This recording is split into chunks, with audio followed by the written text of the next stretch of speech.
Hello and welcome to the Flocode podcast, where we're dedicated to spreading the ideals of open source development, community collaboration, and engineering innovation. I'm your host, James O'Reilly, a civil structural engineer based in Vancouver, BC, Canada.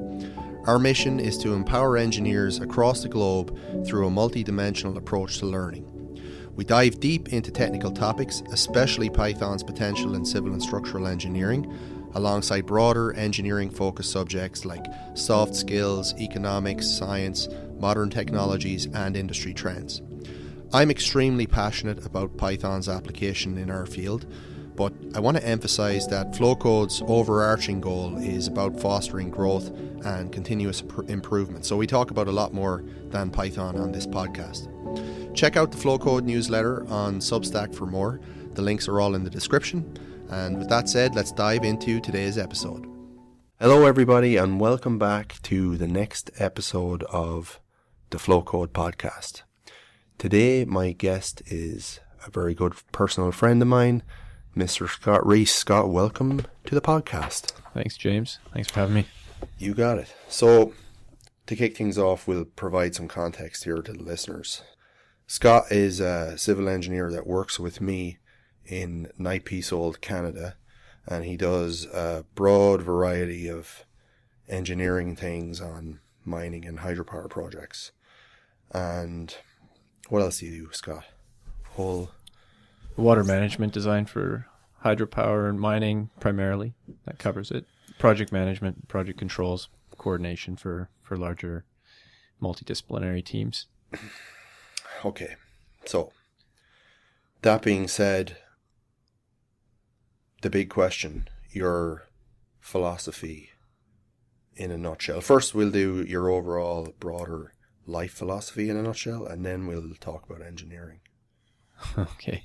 And keep it brief. Sure. Okay. Well, I'm not much of a philosopher, but if I have a life philosophy, I suppose it needs to be to build and maintain strong relationships. That's with family, friends, colleagues. I think you hear it all the time, but it's true. It's who you know in life that really shapes everything. And, I think ultimately becomes more important as you progress in your career too than even your nitty-gritty technical skills at times. It's really the the people that you build a network with. Yeah. Yep. And then I guess a very important distinction about your career as an engineer is that over the last, what has it been, like 10 years, the process of losing your vision? A little bit longer, but the most extensive loss would have occurred over the last decade or so. But I was born with a recessive genetic condition called retinitis pigmentosa, so it leads to gradual loss of your visual field from the outside in. So you start to develop kind of more of a tunnel vision with time. You lose your ability to see at night, and peripheral sight goes, and you start to lose more and more functional sight, color, things like that go towards the end, and you just kind of get to a pinhole and lose your vision. So I went through that process, I guess, from childhood. In my teens, I was still seeing fairly well, driving like a teenager, doing all my sports that I could, but even in those years, I was starting to find certain things were becoming problematic. Like baseball was one of the first sports for me to go. Trying to track a white ball on the white sky became challenging. Golf was never a good option for a guy like me.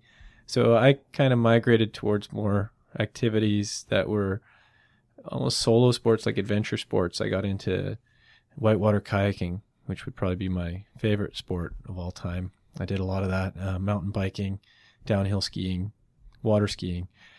Things like that I found at least for a number of years, they offered me a bit more success than ball sports because I could play the game and see to a reasonable degree what I needed to be seeing. Eventually that kind of dried up on me also, though, because it becomes progressively more dangerous as you lose your vision to be doing things at high speed. When you were telling me recently about skiing, like, I just thought that was absolutely insane to be out skiing with completely blind. It just sounds like you're a liability a complete to everyone, liability. myself and everyone on the mountain. Yeah. Yeah, well, ultimately, it's up to my good guide to make sure that he keeps me away from trees, moving obstacles, i.e. other skiers and snowboarders. And, ultimately, I'm not looking for gladed runs, but I love skiing when it's wide open and I can let loose. It becomes a little bit frustrating when I get down onto the busier feeder runs and you're fighting the crowds to get into the lift lineups and things like that. So I have a certain type of skiing that I can have a great day if it's powder and it's, Sun Peaks is where I do a lot of skiing, and it's never nearly as busy as the coastal mountains or Whistler Blackcomb. So I can have some great days up there. It's fascinating though, just thinking about the different sports and how much vision plays into it. That's why I was so excited to get you on the jiu-jitsu mats to try it out, because it's so focused on your feel and you can feel almost everything. Yeah. And I just thought it was the perfect fit for you. Absolutely. And for context, my brother and I used to do jiu-jitsu growing up. Homemade jiu-jitsu. No, actually, I did it in a club. Okay. But Tim went on to do it competitively, and he also lost his vision. He's got a similar but different eye condition to my own. And he went on to compete for Canada in the Paralympics in 2012 in judo, in blind judo. So I knew that judo was a good activity for a guy like me, just knowing that my brother does it, and it's a lot of fun just getting into a good grapple. Yeah. As long as there's no striking, because I'm at a distinct disadvantage on sparring. Yeah, fair enough. So when did you stop being able to read? Probably about 4 or 5 years ago is when I stopped being able to read text off my screen. And for about 5 years prior to that, I was reading in a progressively less and less fluent way. As I needed to increase the font size, invert my screen, so I was reading white text off a black background, larger text. Those high contrast settings. High contrast settings, all these things. And so there was a period of time where it was kind of like a denial period where I didn't really want to accept the fact that I was losing my sight, but it was obvious. And I was trying to operate in my career as a engineer, competing or, living in a world of engineering with other sighted engineers and not really wanting to give that up. So it took a lot for me to finally pull the plug and get with the program and figure out, okay, how am I going to start working differently with narration software and things that would ultimately change my workflow and for the better. In hindsight, I wish I'd made the move sooner, but at the time I didn't see that. I didn't know that. But I'd say I became a lot more productive after I made that switch, because all of a sudden I could listen to things much more quickly than I could read them as my vision was failing. So it was this hard period of time where I was trying to rely on my vision, but it wasn't there. And it was before I was turning to my ears for my primary support. For me, I'm constantly, we spend a lot of time together. We work on various projects together, and I am constantly amazed at your ability to process information without visual inputs. So, I have the luxury of being able to look at drawings, plots, graphs, just so much stuff that's information provided through visual medium. You don't have any of that. You're doing everything through the narration software. You've got this computerized voice, which is reading out everything that's on your screen. So when you think about the influx of engineering information that comes through somebody's brain on a daily basis, like most of mine comes through my eyeballs, and yours goes through your ears. And I'm constantly amazed at your ability to cut through the noise, and it comes out when you're writing, I think, because you're a very good writer, and it's always clear, no bullshit. And I wonder if your listening skills over the last few years have kind of helped in that, in sort of that essentialism in your writing. Do you think? I'm not sure. First, thanks. Those are nice compliments of my skills, but I have read things about 90 or 95% of brain activity is stimulated by visual cues. And so that leaves me thinking, I'm left with 5 or 10%. But ultimately, I think as you become unable to rely on the vision, you increase the use of other senses to try to make up for that. And you come up short in many areas. Like, I'm not going to lie, certain types of data processing and visualization of information, there's no substitute for graphics. Like you would have to go line by line through a huge data set to find points of concern, but you might see it instantly with a plot. So there are types of work that I've moved away from just because they don't make sense for me anymore. I've had to kind of adapt the type of work that I'm doing to suit the skills that I actually have and the things that I can actually offer to the company, being blind. And so, yes, technical writing is something that I've been able to lean on because I can do it regardless of my sight. And there are other examples, certain types of analysis that aren't as heavy on visualization, but there's no beating around the bush that certain things are harder. And a lot of software interfaces are also not very accessible to somebody that can't see. And that's getting better with time. And Microsoft, Apple, like some of these big software developers are coming out with really good accessible apps that help me. And it's certainly a lot better than it was a decade ago. But there's still a long ways to go with various different applications that you probably use on a daily basis that actually we've talked about various ones that I'd love to be able to use if it was set up in a way that I could access. But sometimes they aren't. And sometimes they can be, like yesterday. Yesterday you helped me set up OpenAI interface through the API directly through my Python console. So, I've gotten my OpenAI back up and running the way that I had it kind of earlier before it went to the desktop user interface that made it inaccessible to me. So there are some workarounds, but there are definitely some challenges with different software.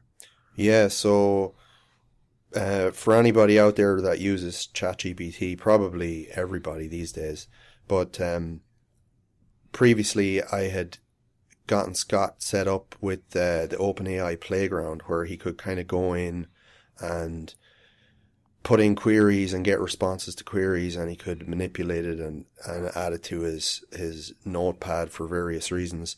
And then yesterday we were experimenting with trying to build a sort of simplified tool that he could access directly from the command line, because Scott uses Python quite a bit for a variety of different types of water modeling and energy modeling and financial modeling purposes. And now that he's able to access OpenAI directly from his command line, it's just simplified it now. And I think the floodgates are going to open for you in terms of what you can do. I know. I feel like the world is my oyster here, and I've got this huge opportunity to start going deep on this AI search engine going forward again. So I'm excited about that. Yeah, and it's super helpful for people out there. Like Scott is using Python purely, like the majority of the way that he uses it is he's writing the scripts in a text file, like in a notepad, and then he's bringing them directly into the command line and running them that way. And when you get errors, he has to like listen to those errors, right? Line by line. Yeah, kind of like that. I mean, I've actually got my Python console set up through the PowerShell in Microsoft. So but yes, it's the equivalent to using something like IPython or whatever. I'm not sure which software you're using. Are you using? I use VS Code, right, which is kind of like a pretty robust IDE that has a lot of extra functionality. I tried to use VS Code for a while, but I found some of the extra bells and whistles that are probably really helpful for you were just a hindrance with it's too much screen reader going on, because it would try and autofill things, and my reader was going crazy all the time, so I just couldn't function with it. So I just use a clean notepad and run the scripts in the PowerShell. That makes way more sense for you. It's just cleaner. It's like a more simple, refined approach. Mm-hmm. Yeah. Okay, so the next thing, well, I guess since we're talking about sports, let's talk about the swim. So Scott did an absolutely ridiculous swim last summer. Give us the what's the story? Deal the story with the swim. Sure. So about 3 years ago, I got my first guide dog through an organization called Canadian Guide Dogs for the Blind. Yeah, Caleb's my guide dog. He hangs out in the office all day, every day. Everybody here knows him. He's probably the most popular guy in the office, I think. Best looking. Yeah, that too. Yeah. So I guess in gratitude for the increased mobility that I gained through getting a guide dog, I decided I'd like to try to do a fundraiser. And I'd never done any significant fundraising in my life, and I figured it was about time to try to give back to something. And in this case, it was a cause that was important to me. So I did what people do when they do fundraisers. They pair up an obscure feat of strength with some sort of charity or whatever their campaign is. In my case, I have a swimming background. I grew up a competitive swimmer and got back into open water swimming a bit when I had to drop away from some of my other preferred sports. And so swimming was kind of the natural sport choice for me. And so I decided to pair a marathon swim with my guide dog fundraiser. And I swam across the Strait of Georgia between the coast of BC and Vancouver Island. What's the linear distance? Straight line about 30 kilometers from Davis Bay on the Sunshine Coast over to Nanaimo. A little bit of veering and such when you're swimming with a headset. And even if you had perfect sight, you're not going to swim a direct straight line with currents and tides and everything that's going on out there. So I think it was a little over 31 kilometers actually swam. So I don't know how many people out there are familiar with swimming those kinds of distances. Probably nobody. But even swimming like 200 meters is no joke in open water. Well, and you get used to it, but yeah. And also the water in the Pacific is absolutely freezing up here. Yeah, but I cheated because I had a wetsuit on. The official English Channel swim rules is if you want to get your name on the list of people that have done it, you've got to swim it with no wetsuit. But really? I wore the wetsuit because I did a couple of training swims without, and I realized that I wouldn't last more than 2 or 3 hours without getting way too cold to finish the swim. And I needed to be out there turned out to be just under 11 hours. 11 hours of swimming. Yeah. So long swim. So you started training in, was it January? Yeah. I came out of the gates pretty hard. New Year's, almost like a New Year's resolution. I think I cooked it up kind of like in December that I'd like to do. And what was this? Was you were this was for you were also approaching 40, so some might say a midlife crisis. Midlife crisis. There was various things going on behind that decision to do that swim. Yeah, but it happened to be the year that I turned 40. Yeah. So, and then you basically kind of structured out a training plan and then slowly ramped it up, right? Yeah, exactly. I did get some advice from, I reached out and I met a couple of people that had done that exact swim, and those same people that had done that swim had also done the English Channel and very similar marathon swims in other parts of the world. So they had some great advice. Like what? Just about hours, like, number of kilometers of swimming per week to kind of ramp up. Make sure you practice swimming and eating, because, you might get nauseous if you're out there and you've never had to take a feeding break when you're swimming, and then, you eat a banana and you keep swimming and you're going to start throwing up. So it was a series of things to work on, troubleshooting issues like chafing on your neck because the salt water and the wetsuit. I remember that time you came in and your neck was all messed up from because chafing. I forgot to put my Vaseline on my neck that swim, and that was only about an hour in the water, and it takes all the skin off your neck basically. So after 11 hours, if you didn't do it right, I think you'd be tapping out just out of bleeding from your neck. You wouldn't have anything left. So there were a few things to figure out: training, eating, just general number of hours of exercise a week to try and get the cardio fitness up to what I would need to do to sustain that kind of time. I think it's a bit like training for the Ironman, because similar amount of time spent doing exercise. So you were like, how many hours a week were you at the peak of your training, say like a month out? How many hours a week were you in the pool? Well, let's say all in between pool and spin and running, because I was doing some cross training, just trying to get zone 2, heart rate training. Yeah. Probably all in 15 hours. And now I know a lot of people train more than that when they're training for Ironman and stuff, but I was trying to work full time and have a wife and 2 kids at the same time. So there was a lot going on. There were a lot of very early starts and tired days. Yeah, you were getting up at like 4 and 5 a.m., right, to train? Sometimes, because the only free time to get, an hour or 2 on the spin bike was before the kids would get up. So those were some of my best opportunities, were the early morning hours before and then they were mobilized. And then you had also done a couple of practice open water swims too. What were the distances that you did then? Was it 8, 9K or? So my training swims, mostly for the first kind of, for the winter period last year, I did all pool swimming. And then in late March, I started getting out for weekend swims in the ocean. And I still did most of my training in the pool. And then towards the end, I ramped up the ocean swimming, ramped down the pool swimming a bit, and got into some bigger swims. So most of my training through the first part of the year was 1 to 2 hour training swims.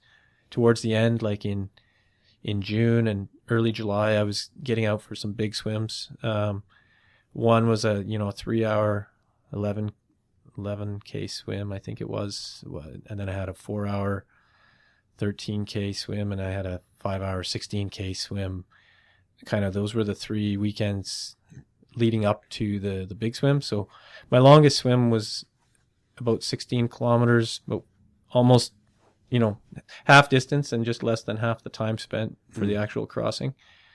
That's as far as I could build it up, because I just couldn't find more than 5 hours to do anything. I know, yeah. It's such it was, I remember observing, and it just took up so much of your time.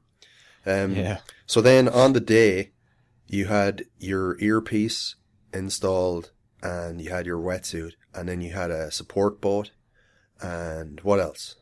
Yeah, so I had a couple support boats, some great friends that did all the logistics behind the scenes, planning for the crossing, talking to the port authorities and the Coast Guard and everybody that needed to be advised. My brother-in-law and father-in-law took the second boat out to provide backup if anything happened on the first boat with mechanical issues or anything that could compromise the swim. And then a team of supporters, friends, family, and strangers that kind of helped me come into the beach, the landing party, and a few people even at the takeoff at 6 a.m. on the Sunshine Coast. So there was a lot of people involved. On the fundraising side, it was one of those things I never could have imagined the success or like the kind of energy that it built, because everybody kind of reshared it on social media. And I had a couple of really big helpers that went way above and beyond, and I guess had actually reached out to news outlets and talked to important people that, when they repost it, lots of people see it. And so the fundraiser kind of went way beyond expectation. What was the final tally of the fund? Just under 165,000. Wow. And I had set out thinking I'd raise about 10. So for the Canadian Guide Dog Association. Yeah. So, and this was all, third party fundraisers. So they supported it fully, and we're very grateful for it. But it was all kind of organized outside. I would love to meet anybody out there that objected against this whole thing. Yeah. Well, yeah, no, I think it's got to be someone pure out positive. there. Yeah. No, it was good. I actually, even with that said, though, it's funny because you do still get some trolls that will post on things online when they see an article and make comments that are just, ridiculous.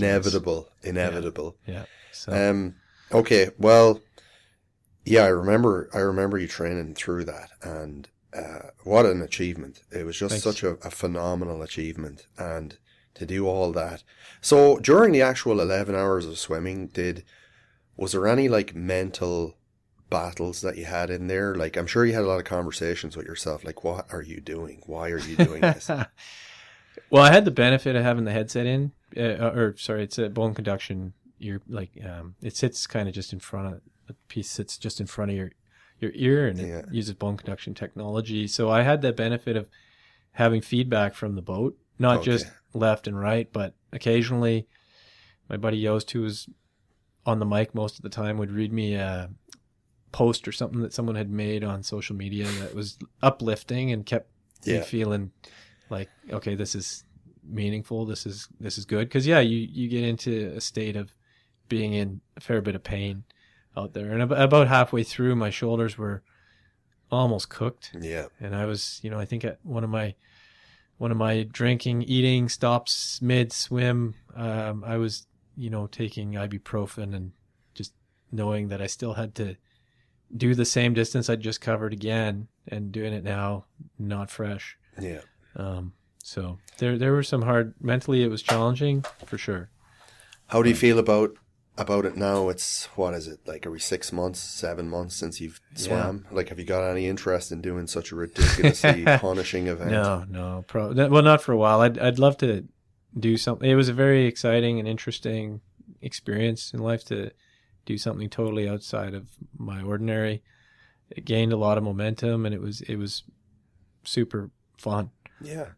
But it was also a huge commitment. And my wife, Alex, was taking care of the kids all the time I was swimming, and they're 1 and 3 now. So like when I started training, my daughter was 2 months old. Yeah.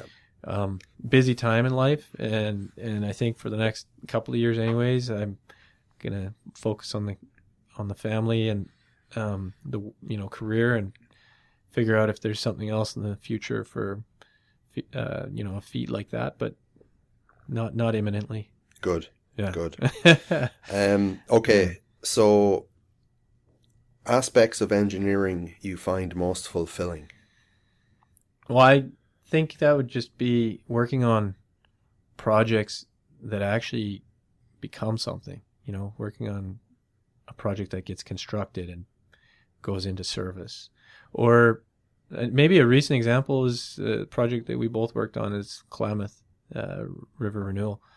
It's pretty neat now to see that they've successfully opened up those dams and they're draining those reservoirs, and everything that we did for a few years has come to something. Yeah, so Scott's talking about the Klamath River Renewal Project, which is the largest dam demolition project in U.S. history.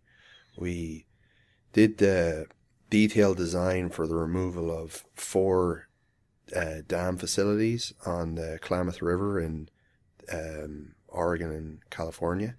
And what stage are we at now? We're kind of... Drawdown. Yeah. I mean, they've removed a lot of the water from the reservoirs, and next phase is taking the physical structures out once there's no head left behind the dams. Yeah, so it's a fascinating project that was kind of originally intended to restore fish passage along the Klamath River. And I think we're probably going to start to see more similar types of dam removal or upgrade or decommissioning projects, which kind of follow in a similar vein. What do you think? Definitely, because there are a lot of aging assets out there that were built in the anywhere from the 1920s to the 50s or 60s that have reached their design life. Yeah. And now with modern code and standards that have to be met to renew licenses, they'll either have to put huge amounts of money into refurbishing the project to make it current, or they'll have to do something to demolish or make it safe. Yeah. And so that is one side, and then there's also like increasing pressure or movement on the environmental side for things like fish passage and just natural rivers and such. So there's a lot of opposition to dams and those large structures that have changed those ecosystems, and so I think we will see more of them, like you said.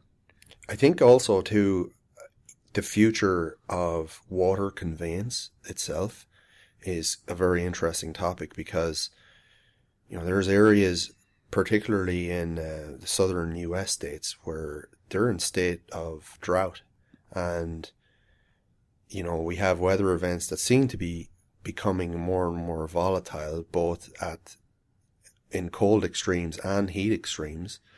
And I feel like looking 50, 100 years ahead, that we're going to be conveying water as a commodity around the planet, fresh water. And I think a lot of the pipelines that are currently in existence for oil or gas, etc., I think those things could be repurposed for water. But I mean, I'm probably talking a bit out of school here, but I think that's what I think, yeah, long term. Water supply, generally speaking, will be one of the main issues for a lot of projects, right? Anywhere that doesn't have it, or even just for communities and cities as water demands increase with population growth. Like you said, climate change or just arid climates, things like that. There's huge potential mining districts in parts of the world that are water deficient, and so just getting water to those places to enable development, there's a lot of work in the next 100 years for engineers in the field of water resources. Yeah.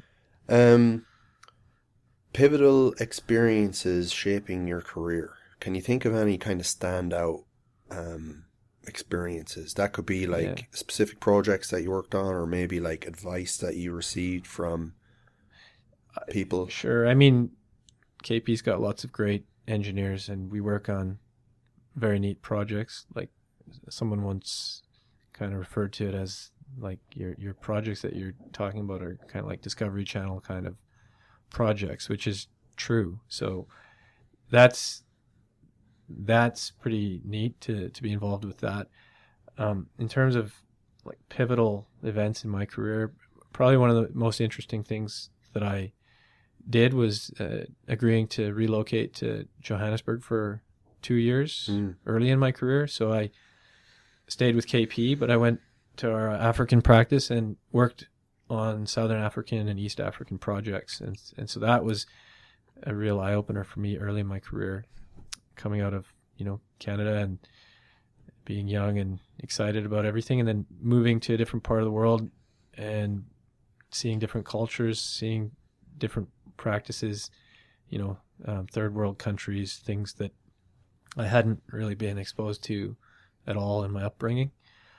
It was a very good, personal growth decision to take that trip to Africa, and it stuck with my career afterwards because I maintained involvement on a bunch of our African work since then. So that was probably the biggest thing that shaped my career here at KP, other than what we've already talked about being my vision loss and my kind of necessary shift into different types of work that we've already covered.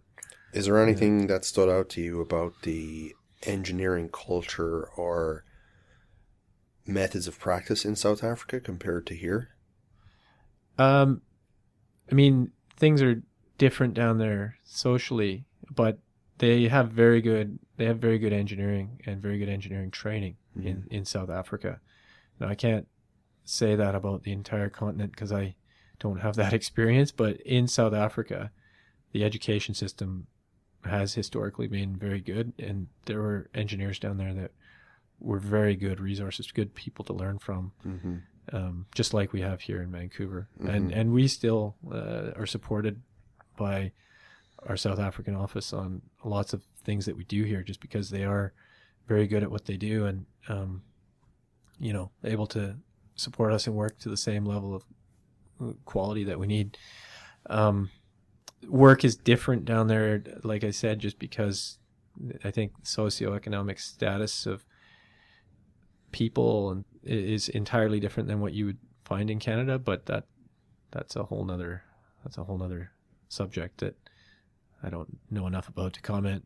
Yeah, it's interesting, just kind of like the different types of problems that you have depending on the location of the project, and you might have a solution that is a tech-driven solution in a first world project location, but in a remote project location elsewhere, it might be better solved with, manual labor or community participation. That's absolutely, yeah. And that's definitely a thing. Like, labor is much cheaper. Yeah. So you'll find certain types of products or construction practices will definitely fly there that would just be too expensive here. It's it's interesting.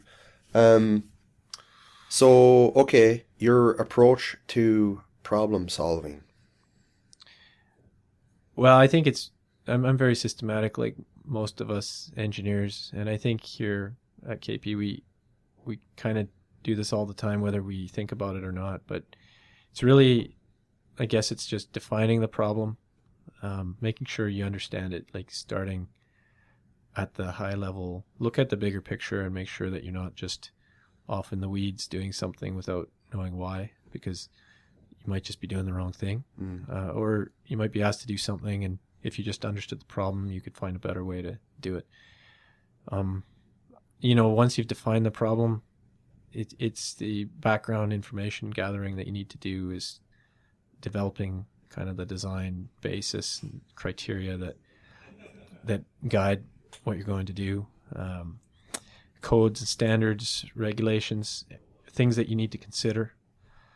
And then it's walking through the process of, brainstorming, coming up with ideas, looking at every different reasonable possibility for technology or location or whatever it is that you're trading off, to try and come up with the best solution, honing in on the best choice, and then working to execute on that. And that's the process we use here all the time. And I think that kind of do you find yourself struggling with focus? I know I do.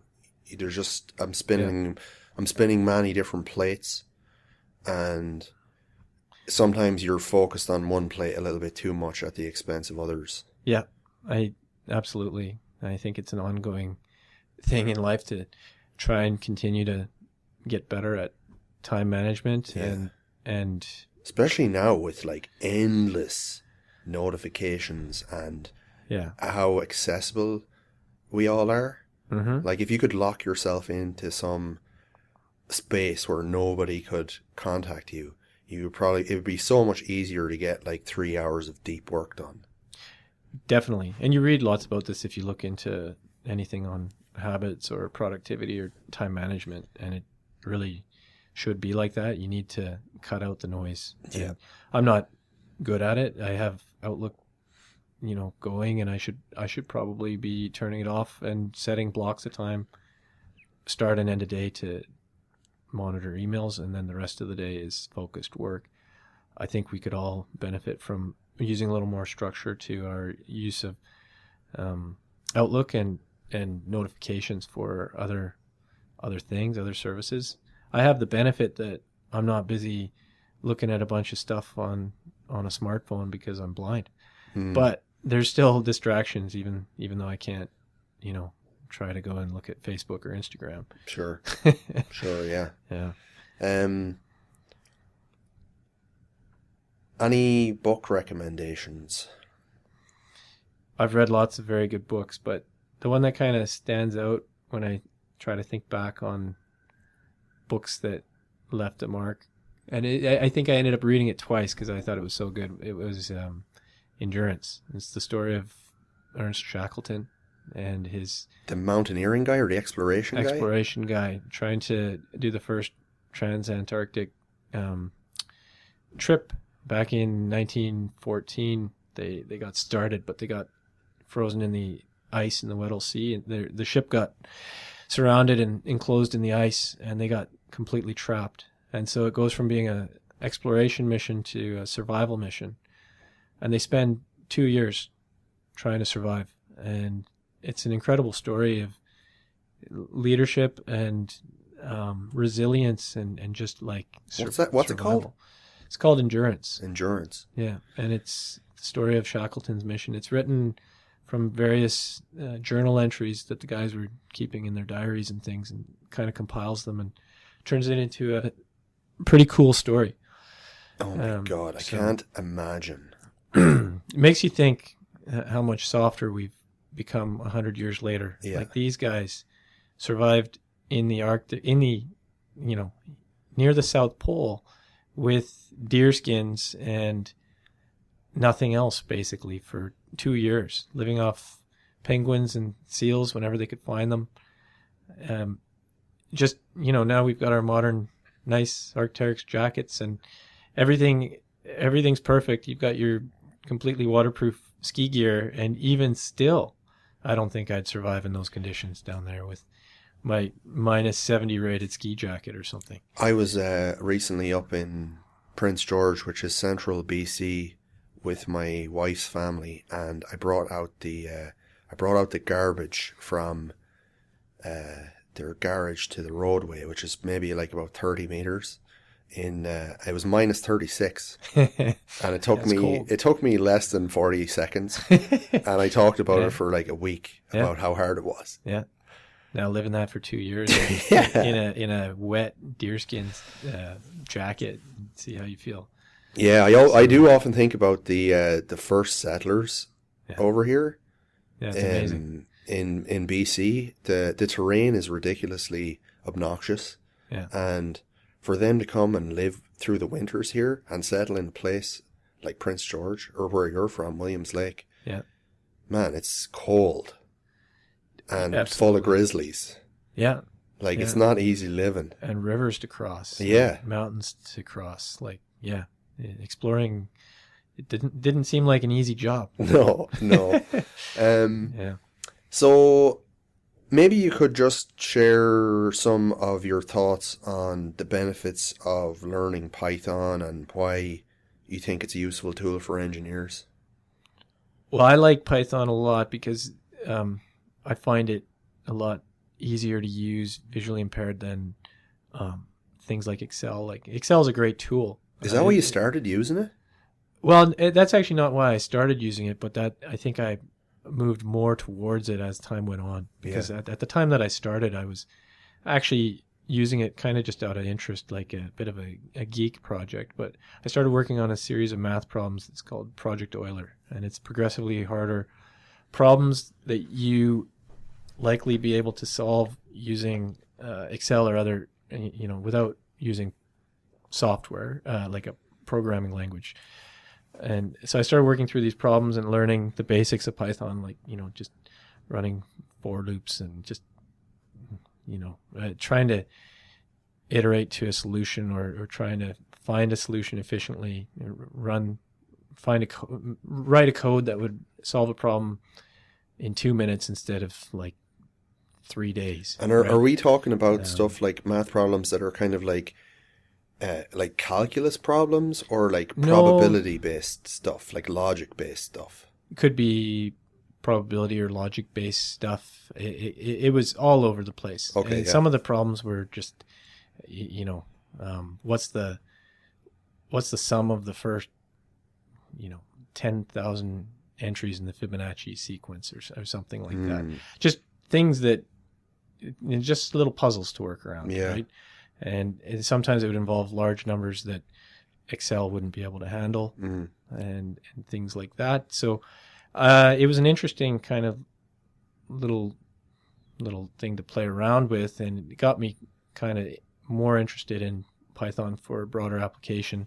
So I started using it to replace certain things I had been doing in Excel that ultimately ended up being really easy and fast to do with Python. And then, the vision loss getting worse over time, it kind of drove me more and more that way, just because looking through a workbook wasn't really a reality anymore. Yeah. Very hard to, it was one thing to create my own workbook, but if it's somebody else is trying to review the formula logic of all the different cells that are involved, it's very, very challenging to do without sight. So that's why I kind of like moved more and more towards it, but I have just over the years, through various personal projects and things, learned the power of it. And for engineering, for any field really, app development, like whatever you happen to want to be doing, I feel like you can do it in Python. Yeah, it goes without saying, but I think it's a massively untapped resource for all engineers out there. I think that just a basic understanding of Python can instantly expand their technical capabilities, and you're able to solve problems that were previously much more difficult to solve. And it's so good at interfacing between commercial softwares, databases. Like, there's just so much stuff that you can do. What about, how would you describe it to young, like, because I was at the University of British Columbia Industry Night last week, and I spoke to a few engineering students, and I asked them, do you guys cover any programming? And they said, yeah, we have sort of a rudimentary programming class where they cover, I think, C++, maybe MATLAB. And it's really just a pretty old intro to programming, and not very exciting. And they were just kind of like, it really sucked. And that means they essentially had no interest in programming. And then my experience was the same thing. Like, I was interested in the sexier finite element simulation modeling packages where you see, like a big cable stay bridge with cool stress distributions in the cables and temperature modeling and stuff that looked cool in like a screenshot or something like that. And I had no understanding of that you could do all of that in Python anyway. Yeah, exactly. I just didn't know. It looked, when you compare them side by side, Python with like, just a bunch of text in a command line interface, it just looked shit. Yeah, and I had the same experience when I went to UBC engineering starting in 2001. And so that computer science, I think it was Comp Sci 151 was my C++ course. And it was a first year generic programming class. I didn't have to do anything else through the entire rest of my degree. But that experience was enough to put me off programming for a good 15 years before I got into Python. I just, it didn't click. It was not presented well. I couldn't connect the dots and see the usefulness of it unless I was, building a computer kind of thing. And so I just think maybe the way it had been presented at the time, it also was likely because I was not open-minded to computer science. I, since then have come around and have learned that Python is this amazing language. There's other options. And if you're hardcore, even C++ would be amazing. I think it's just harder to learn. Yeah. But yeah, for me, the C++ introductory course that I took at UBC 23 years ago now was not enough to get me interested. I think it's the same issue like everywhere. There are some schools that do teach some Python, but engineering, civil and structural engineering themselves are massively broad topics, and you do 4 or 5 years in university, and by the time you get out, you've still only barely scratched the surface. Yeah. And no matter how hard you worked. And when you get out into the professional industry, you're at the bottom of this massive mountain. Yeah. Even with a master's, So agreed. Yeah. I feel like there's not enough time in university to learn Python. No. And people are busy once they start working and they can't find the time to learn Python. But I just think it's such a lever to magnify their engineering skills. Yeah, I think I agree. And I think Excel's not going anywhere. It's very useful. It's extremely useful and versatile for a lot of things that people need to do. But for the heavier lifting and like, for, getting into creative stuff, if you know a little bit about Python, there's just so much you can do. Mm-hmm. Right. But okay, it's time for us to conclude this episode. I want to extend a big thank you to Scott, and hopefully I'll get him on here again to discuss all sorts of other topics, because he has a lot more to offer on a whole variety of engineering related stuff. So Scott, thanks again, and hopefully we do this soon. Sounds good. Thanks, James. Thanks for listening to the Flocode podcast. For deeper dives, please visit flocode.dev and make sure you're subscribed to our newsletter to stay in the loop on new content. And don't worry, we don't do spam. You can connect with me on LinkedIn. If you have thoughts, questions, or ideas, get in touch. I'm James O'Reilly. Keep innovating, and I'll see you in the next episode.